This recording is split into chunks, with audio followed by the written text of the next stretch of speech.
Welcome to English Upgrade. I'm Alex. And I'm Sarah. So, Alex, have you ever had that moment in an English conversation? You know exactly what you want to say, but your brain just freezes because you're busy translating every single word from your native language? Oh, yeah, you're describing my life, Sarah. It's like being stuck behind this invisible translation wall. Right. And by the time you've climbed over it, the conversation's like 3 miles down the road. It's a universal struggle. And that's exactly why today we're talking about the ultimate key to breaking through that wall: how to think in English. I've heard this phrase a lot, this idea of building an English brain. But what does it actually feel like to think in English? That's the perfect question. In short, it's about bypassing the middleman, your native language. Imagine you see a delicious-looking cup of coffee. Okay. Instead of the process being, ah, coffee, coffee, it looks good, the image of the coffee instantly triggers the thought of, oh, that coffee looks good. It's a direct connection. So you're basically changing your mind's default operating system from, say, Japanese or Spanish directly to English for that moment. Okay, I get the concept. But why is it such a game changer? Well, the benefits are huge, and I like to think of them as the three S's. The first is speed.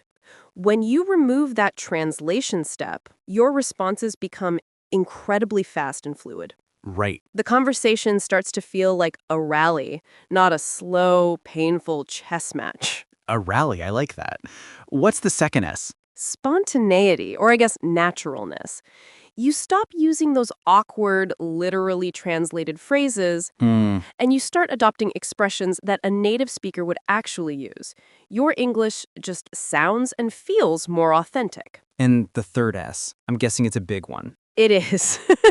And it's about reducing mental fatigue. Constantly translating is exhausting for your brain. Yeah. Thinking directly in English makes immersion feel less like a workout and more like, well, just living. Okay, I'm sold. But this sounds like something that requires, living abroad for years.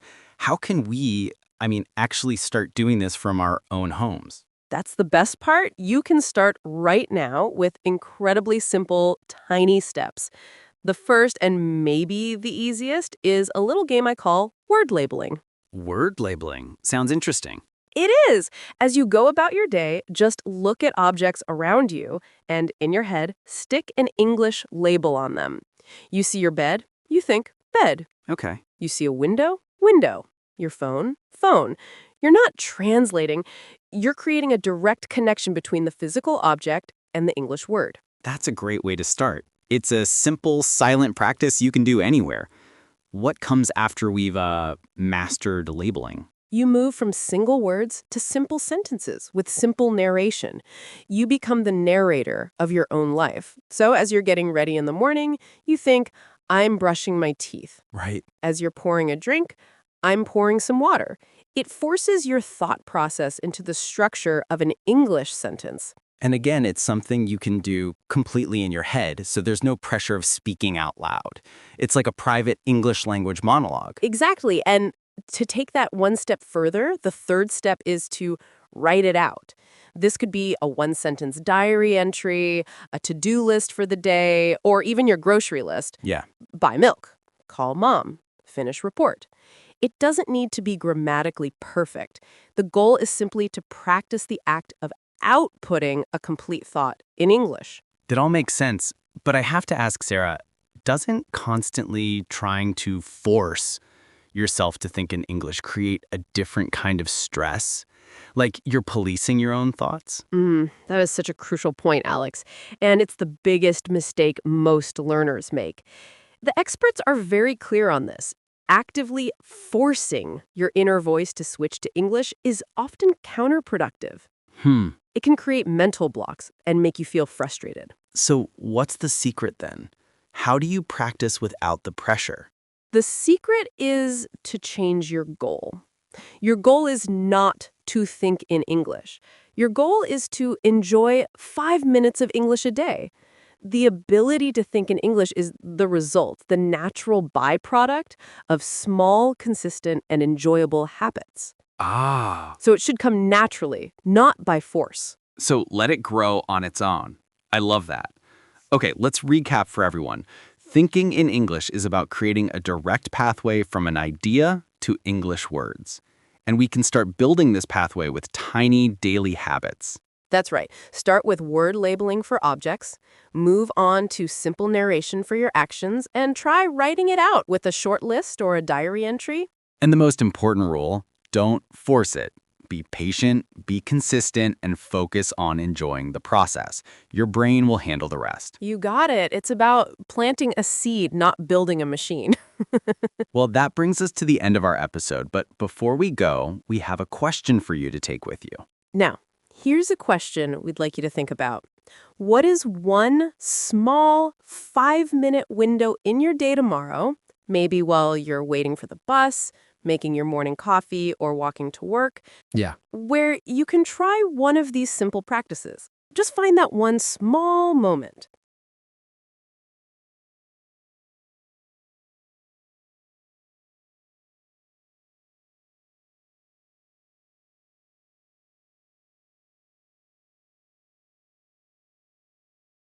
Welcome back. So, Sarah, today's topic, stop studying grammar, it feels a little radical. I mean, it goes against everything we were ever taught in school, you know? Are we seriously telling people to just forget about grammar? Well, in a way, yes. But it's not about, ignoring grammar. It's about stopping the traditional way we study it. The endless drills, the memorization of abstract rules. Right. Think about this, Alex. Have you ever been in a conversation and your brain just freezes while you're trying to remember the correct verb tense? Oh, absolutely. All the time. It's like I have all the rules in my head, but I just can't access them fast enough. It's so frustrating. Yeah, you've just described the grammar trap. You're treating your brain like a slow computer, forcing it to consciously apply rules before you speak. Exactly. But that's not how fluency works. Native speakers don't think, okay, I need the past perfect tense here. It just comes out. Right. It feels right to them. So how do we, as learners, get to that point? I always thought the rules were the foundation we had to build first. Okay, let's use an analogy. It's like learning to ride a bike. You wouldn't learn by just reading a physics textbook on the principles of balance and momentum, right? No, of course not. You have to get on the bike, you wobble, and you let your body feel how to stay upright. Your brain makes millions of these subconscious adjustments. And eventually, you can ride without even thinking about it. Okay, I see where you're going with this. So what's the language learning equivalent of getting on the bike? It's massive amounts of comprehensible input. Listening to podcasts, watching shows, reading books, really anything where you understand most of what's being said. Okay. When you do this, your brain isn't just picking up new vocabulary. It's this powerful pattern detection machine, and it's subconsciously absorbing sentence structures, phrasings, and collocations. So wait, instead of memorizing the rule that adjectives come before nouns, my brain hears a beautiful day, a delicious meal, and an interesting story hundreds of times and just naturally acquires the pattern. Exactly. And even better, you start learning in chunks. Chunks, right. Think about it. Nobody learns the words, how is it going, separately. You learn the chunk, how's it going? The more of these pre-made phrases you have stored, the less you have to build sentences from scratch. That's the secret to sounding natural. So wow, this is a huge relief, honestly. But okay, it brings up a question. What do I do with the grammar textbook I paid good money for? Do I just use it as a doorstop? Definitely not. A grammar book is a valuable tool, but its role changes. Think of it as a map, not a travel guide. You don't learn about a city by just staring at its map all day. Right. You go out, you walk the streets, you explore. Then, if you get a little lost or you want to understand how two neighborhoods connect, that's when you pull out the map for clarification. I get it. So if I keep hearing a structure and I'm curious about the why, that's when I open the book. The learning starts with the listening and reading, not the rule. That is the perfect approach. You're letting your natural curiosity guide you. You're using grammar to confirm what you've already noticed, not as a gatekeeper that stops you from speaking. The goal is just to let go of the fear of being wrong and trust the process. Feed your brain interesting, understandable English, and it will do the hard work of learning the grammar for you. It's a complete shift from being a grammar student to being a language user. And that shift makes all the difference. Now, here's a question we'd like you to think about. The next time you feel the urge to look up a grammar rule, first ask yourself, can I find 5 examples of this in the shows I watch or the books I read? How might that one simple change affect your learning journey?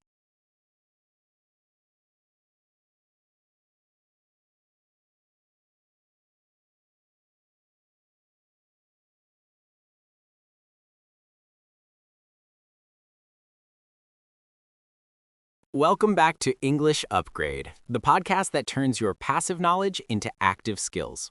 I'm Alex. And I'm Sarah. Alex, I want you to think about the most common advice every English learner gets. What comes to mind?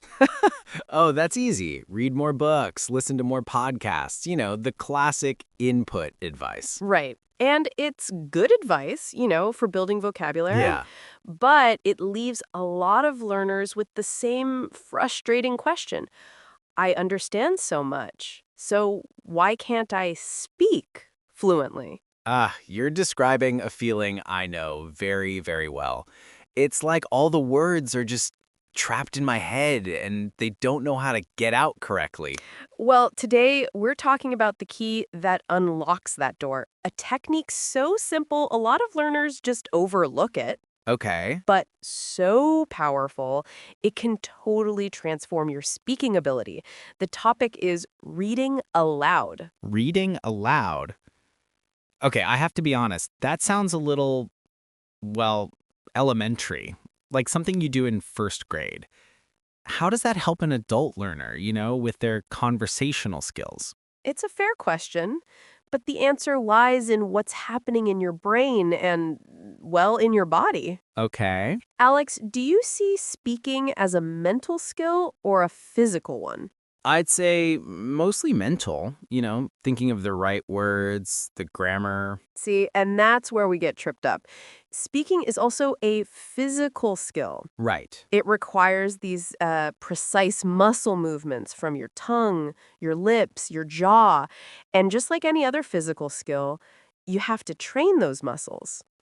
So reading aloud is it's a workout for your mouth. It's the gym part of language learning. It's the perfect analogy. You're doing reps for difficult sounds, you're building muscle memory, Yeah. and you're training your mouth to move in a way that feels natural for English. When you read silently, you're only exercising your brain. When you read aloud, you train the entire system, your eyes, your brain, your voice, and your ears to work together. Wow, that's a game changer. So instead of just knowing the word thoroughly, I'm actually practicing the physical journey my mouth has to take to produce it. Exactly. And this leads to some incredible benefits. Okay. So the most obvious one is pronunciation and intonation. You start to hear yourself and you can self-correct. Right. Like, does my rhythm sound natural? Am I stressing the right syllables? Okay, but what if I don't know what natural sounds like? How do I avoid, just practicing my own mistakes over and over again? That's where we get practical. To do this right, you don't just read. Right. Step 1 is to find a short text that also has an audio version spoken by a native speaker. So have a model to copy. Precisely. So first you listen to the audio while you read the text. Then you try reading it aloud yourself. Okay. But here's the crucial step, Alex. What do you think you should do next? Compare myself to the original? Maybe record myself? You got it. Record yourself. I know it can feel a little strange. Yeah. But listening back to your own voice is like holding up a mirror to your speech. You will hear the small differences in pronunciation and rhythm that you would otherwise completely miss. That sounds incredibly effective, but also a little intimidating. It is at first, but that actually brings us to another huge benefit: confidence. Oh, So many learners are afraid to speak because they feel self-conscious. Reading aloud in a private, safe space, it helps you get used to the sound of your own voice speaking English. hmm. You're breaking down that psychological barrier. You're making it normal for yourself. So we're building physical muscle memory and also psychological comfort. What else? Fluency. Think of reading aloud as like a dress rehearsal for a real conversation. Okay. You're practicing connecting words into smooth sentences, but without the pressure of having to think of the words yourself. Wow. You're just focusing on the delivery. So when a similar phrase comes up in a real conversation, my mouth and brain already know the path. They've rehearsed it. That's the magic of it. It's no longer this slow, difficult construction of a sentence. It's the retrieval of a pattern you've already practiced. This is incredible. I mean, it reframes reading aloud from a simple school exercise into a core training method for serious learners. It's the bridge from passive input to active, confident speaking. It truly is. So, to recap, it trains the physical muscles for speech, improves your pronunciation through that powerful feedback loop. Right. It builds confidence by normalizing the sound of your voice. Yeah. And develops fluency by letting you rehearse the flow of English. And all you need is a short text, its audio, and your phone's recorder. Simple. Now, here's a question we'd like you to think about. What is one short piece of audio you enjoy, maybe the intro to your favorite song, a 60-second news clip, or even just a few lines from a movie Oh, interesting. that you could use for your first read aloud rehearsal this week?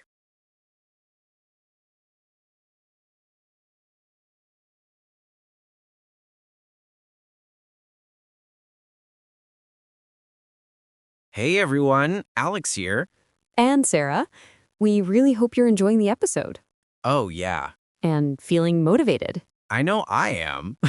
I mean, each one of these topics gives me like a new tool to work with.